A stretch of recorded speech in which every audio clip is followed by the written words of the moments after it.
ایک دفعہ کا ذکر ہے، ایک سرسبز و شاداب جنگل میں سائم نام کا ایک چھوٹا لڑکا رہتا تھا، جس کا دل جنگل جتنا بڑا تھا۔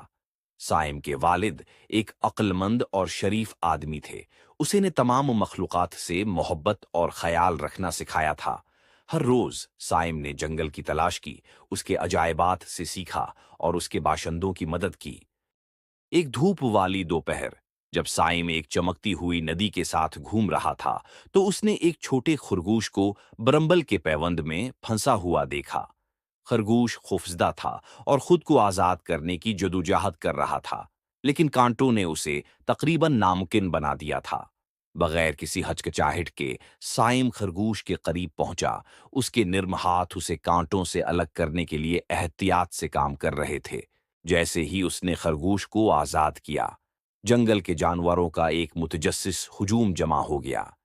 ایک عقلمند بوڑھا کچھوا، ایک چنچل بندر، ایک رنگین طوطا اور ہرن کا خاندان خاموشی سے دیکھتا رہا۔ سائم کی مہربانی پر حیران رہ گیا۔ خرگوش، جو اب آزاد تھا، نے تشکر بھری نظروں سے سائم کی طرف دیکھا۔ بہت بہت شکریہ، خرگوش نے اپنی آواز میں کانپتے ہوئے کہا۔ میں نے سوچا کہ میں ہمیشہ کے لیے یہاں پھنس جاؤں گا۔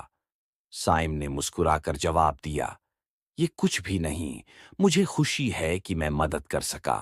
کچھوا، جو اپنی عقلمندی کے لیے مشہور تھا، آگے بڑھا اور بولا، مہربانی ایک نایاب اور قیمتی تحفہ ہے۔ یہ اکثر ان طریقوں سے لوٹا جاتا ہے جس کی ہمیں توقع نہیں ہوتی۔ بندر نے ہمیشہ شرارتی مزید کہا، ہاں، ہو سکتا ہے کہ ہمیں اس احسان کا جشن منانا چاہیے۔ جشن کے بارے میں کیا خیال ہے؟ طوطے نے اقرار کرتے ہوئے کہا، ایک دعوت بہت اچھی لگتی ہے، اور آئیے اس بات کو یقینی بنائیں کہ سائم ہمارے اعزازی مہمان ہیں۔ جیسے ہی جانور جشن کے لیے تیار ہو رہے تھے، سائم اس خیال سے خوش ہوا۔ جنگل جلد ہی تہوار کے ساتھ زندہ ہو گیا۔ بندر پھل جمع کرتے ہوئے درخت سے دوسرے درخت پر جھولتا رہا۔ طوطے نے یہ خبر جنگل کے کونے کونے میں پھیلا دی۔ ہرن نے رنگین پھولوں کے ساتھ ایک خوبصورت کلیئرنگ قائم کی، اور کچھوے نے پھلوں، گری دار میوے اور بیریوں کی دعوت کا اہتمام کیا۔ جیسے ہی سورج غروب ہونے لگا، ہوا کا ہلکا جھونکا درختوں میں سے سرگوشی کرنے لگا۔ کچھوے نے سب کو مخاطب کیا، آج رات ہم نہ صرف سائم کی مہربانی کا جشن منائیں گے، بلکہ دوستی اور سخاوت کے جذبے کا جشن منائیں گے جو ہم سب کو باندھے ہوئے ہے۔ خرگوش سائم کی طرف لپکا اور بولا، میں آپ کا احسان کبھی نہیں بھولوں گا۔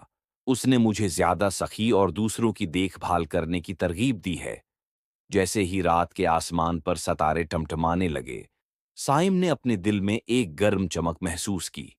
وہ جانتا تھا کہ جنگل کا جشن صرف ایک دعوت نہیں ہے، بلکہ ایک یاد دہانی ہے کہ مہربانی ایک ایسی لہر پیدا کرتی ہے جو ہر ایک کی زندگی کو چھوتی ہے۔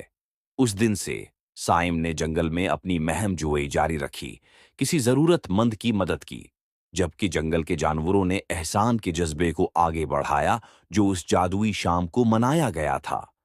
اور اس طرح جنگل ہم آہنگی کے ساتھ پروان چڑھا، ایک ایسی جگہ جہاں مہربانی اور دوستی بالکل اسی طرح پھولی جیسے اس کے ارد گرد موجود متحرک نباتات۔